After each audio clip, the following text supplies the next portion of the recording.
What a nice timing, by the way. The song was over, the game has started. It is StarEagle against Naugrim here in this quarter-final best-of-one series. I just saw that the green turned screen on my right side, which means the recording has started, but sometimes the recording started, most of the time the recording is actually starting sooner than this thing is actually turning green, by the way. And so if you're watching a VOD, then you would just say here, maybe say something like 5 seconds nothing, and then I already suddenly start to talk. Um, and PET is showing us some nice love here on the stream because I just said GLHF bitches. And I just meant bitches, of course, in the possible nicest way. And let's focus a little bit on this game right now, which is the quarterfinals. Sorry, I'm getting distracted by my neighbor here, Enrico, who is doing a great job, by the way, at helping out administrating this tournament and making sure that the stream is working and is in contact with the other admins. So we got Rysdorf, we got Flyers, we got Legi, we got Bane helping out, and of course our friend Asturian is helping out as well. So big props to you, of course. Thank you very much, Bobby G, for getting us this awesome 10-second intro for the first qualifier. There will be one for the second qualifier as well. And what else is there to talk about? Who else is there to thank to get this thing going? Of course, thank you very much who was donating some prize money so we can get this qualifier up and running here.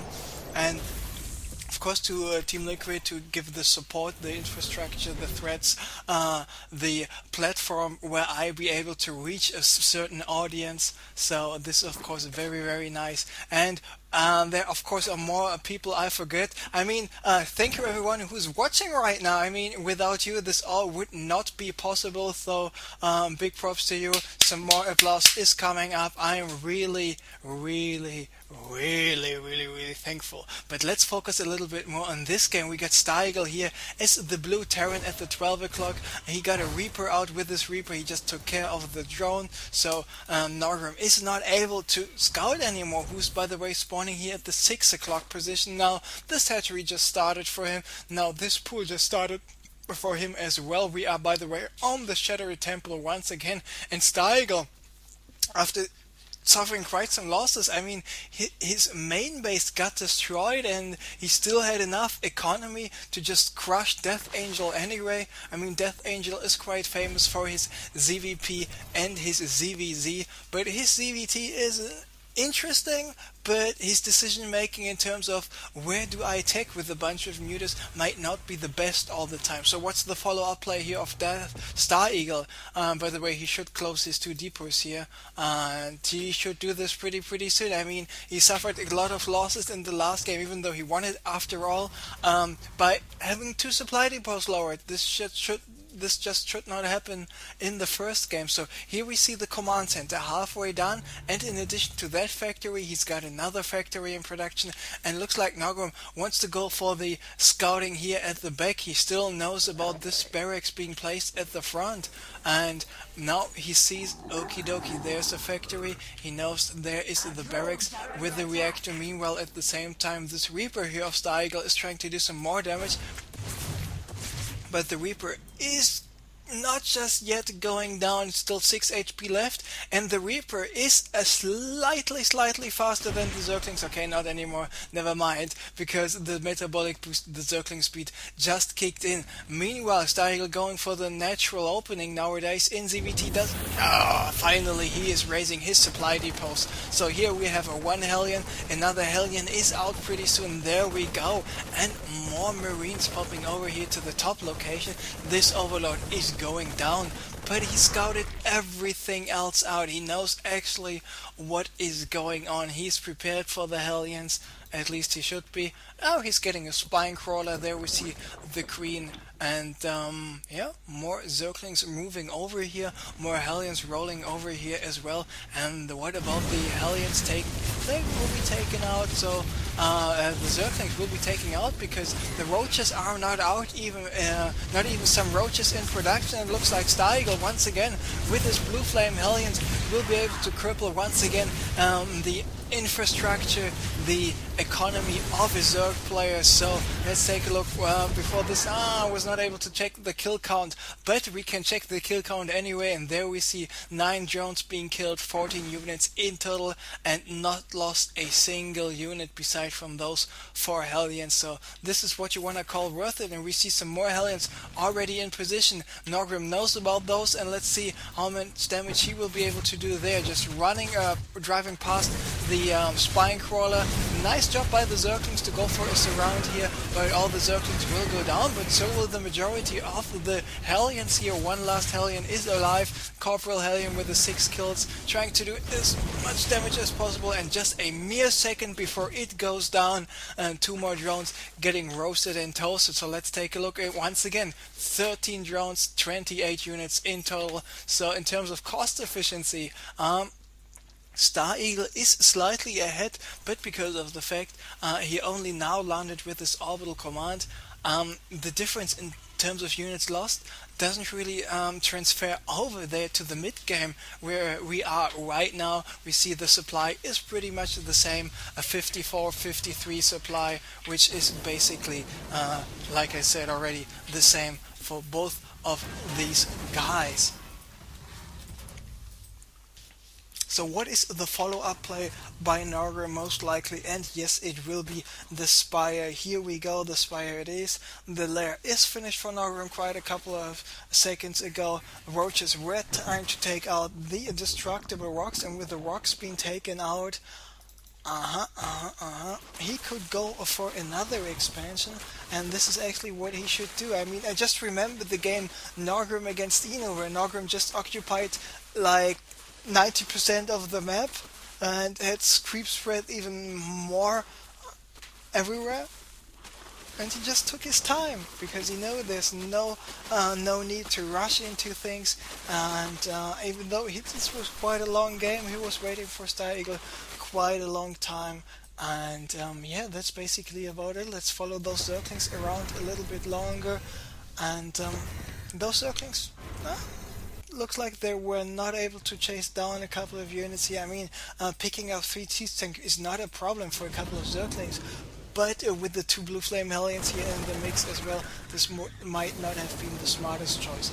But now, with the StarEagle not being able to move out, once again he's up against a lot of mutas, because the mutas are about to pop out, and here they are. So let's see how much damage and where Naugrim is going to attack with those mutas, and how much damage he will be able to do. Meanwhile, he's not only taking out those rocks to go for the expansion here at the corner, once again he took out, or is about to take out, the rocks here at the gold as well. So let's see where this is actually going.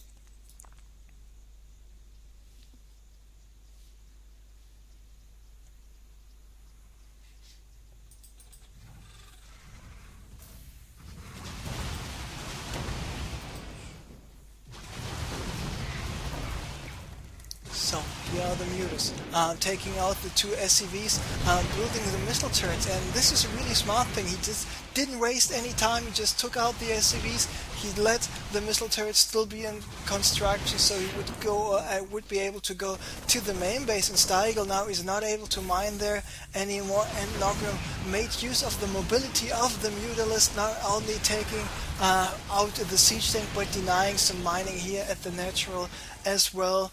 And I still got half a beer bottle left, so I'm in a good position. I mean, this is really happening quite a lot when I'm casting, by the way. Oh, Thor did a good amount of damage. Let's take a look at the HP bars here, and we see a lot of those mutas barely alive. And this is really happening to me a lot lately. When I was casting, I was just so busy organizing stuff, talking to the people, chatting with the guys and the girls in the chat, that I just, misclicked by Naugrim, and he just lost another 4 mutas there, so that I would actually not able to drink some beer.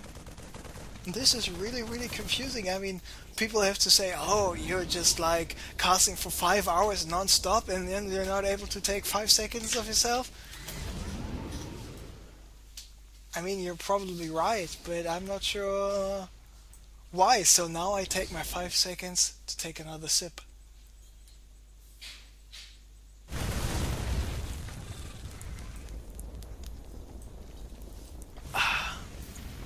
Good German beer. I mean, there's some good beer from other parts of Europe as well. But, I mean, let's be honest, German beer is just awesome. Anyway, so Naugrim, who saturated his corner expansion pretty good, is now going for the gold as well. He's got another in-base hatchery here at the natural, so he will be on 5 hatches in total. He's got 12 larvae available. He should just connect the corner expansion with the main base. He's currently doing this. Let's take a look at the units lost once again to see where this is currently going.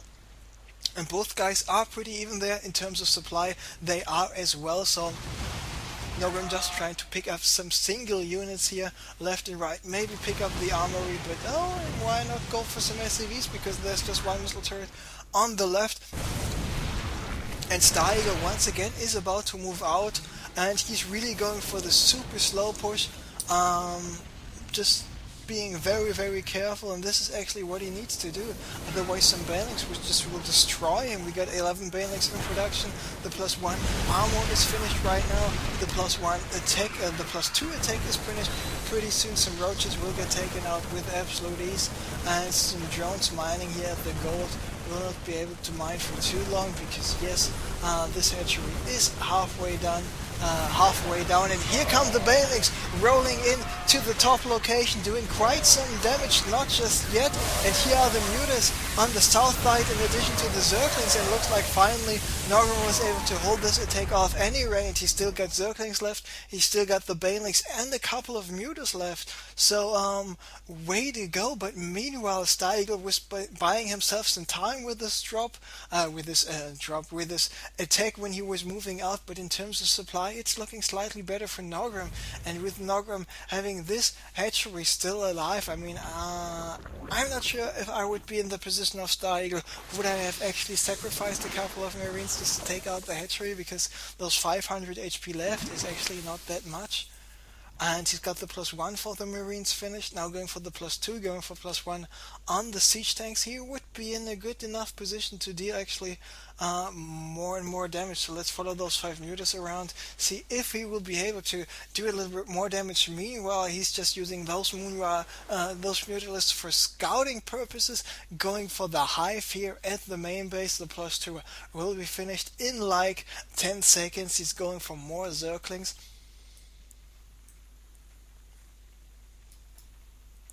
And most important of all, he's mining gas from 4 hatches, from 8 extractors, and this is giving him a good gas income. So let's take a look at the income tug of war. Minerals should be the same thanks to the mules, but there we see Naugrim being slightly ahead in terms of income regarding the gas right now. So StarEagle, he just went in there with a couple of Marines, not doing too much damage, and he's going for the slow push, so getting up some missile turrets. We see ping happening here. 2 SCVs just doing nothing, but 2 SCVs doing nothing is not worth the ping.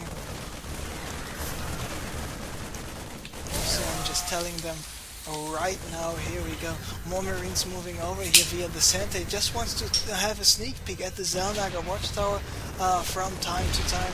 Shouldn't be a problem there. To see what is going on. Let's take a look at the supply. Naugrim maxed out 200, so it is, oops, this is the wrong button. Here we go. He is just getting, starting to accumulate some more minerals, some more gas. So being at 1,500 minerals, being at 380 gas right now. Meanwhile, expanding once again. Of course, he wants to have as much hatcheries as possible to be able to replace and remax your army as fast as freaking possible. Now, he's mining here at the gold for quite a while, and he will be in the next 4 or 5 minutes. Will be mined out at the gold. I would really like him to move over here to get an expansion. Oh, actually, this is what he's doing. Took out the rocks already. Okay, I said nothing. And PET is just pointing out that they have the same amount of harvesters, and indeed they do. 87 SCVs for being on 3 bases. I mean, oh yeah, having 15 SCVs on 3 mineral patches, oversaturating this natural even more, and having even double the amount of SCVs here at the gold is quite a lot. So Banelix rolling over here to the central location.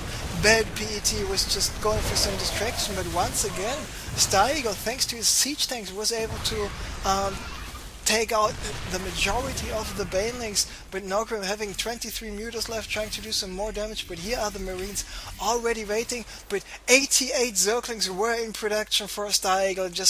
For Naugrim, just saying this once again, 88 Zerglings. So here are all of those Zerglings, and he's just going macro crazy in that regard. Lost a couple of drones, is down to 70 drones. So it looks like we had a small attack by Death Eagle coming up, by the way, as well in the main or in the natural. He's going for the Great Aspire. There are the mutas still flying around, trying to intercept any possible drops. And we got 31 more Banelings in production. He's getting the Adrenal Glands, going for 5 Corruptors to have them transformed into Broodlords. And whoever wins this will play against Bling in the semi-final. But here are the Marines trying to take out more mutas, of course. So many mutas against a single bunker is not what you want to call even battle. So the bunker, of course, going down. StarEagle just not yet giving up. I mean, he was in nearly a similar position in the last game when he was playing against Death Angel, but Naugrim, he showed us already how good of a ZVT player he is. Now here are the Banelings rolling in. All of those SCVs will go down, and he now realizes he doesn't even need to use his Banelings there, so he's just moving back with the Banelings. He lets all his Zerglings do the work. There are the mutas taking out this orbital command, and it's just looking better and better and better for Naugrim here. By the way, StarEagle now with the double reacted starport. Does he have even the third one? Yes, he does, where he's not producing anything right now. StarEagle's only able to mine at his natural, where only 2 mineral pitches are left, actually 3, but he's mined out there anyway. So he's basically only mining minerals from 1 base. And he wants to produce like a crazy person. Meanwhile, Naugrim, by the way, get up more bases, and this is what you do. If you have enough minerals, just go for 5 spine quarters, because you're safe against drops. Your hatcheries live longer, and most of the time the way Terran players can come back is to this best army composition, including the best micro in the world. By the way, nice job by the Vikings to take out the Broodlords here. More Broodlords will get taken out. Still Marines at the front, but the Banelings will take out all of those forces. The Thor is going down as well, so are the remaining Marines and the remaining siege tanks. So now it's just a couple of mutas, and GG is called, and it's not just the GG, it is the well played as well. And indeed, this was well played by Naugrim. He was able to hold off those Blue Flame Hellions attacks quite nice. His timing for the second expansion was good. He did not expand too early to the gold, the third expansion, so very well deserved to win by Naugrim, who is now playing against Bling in a best of 3 semi-final. So congratulations to him. And yeah, way to go.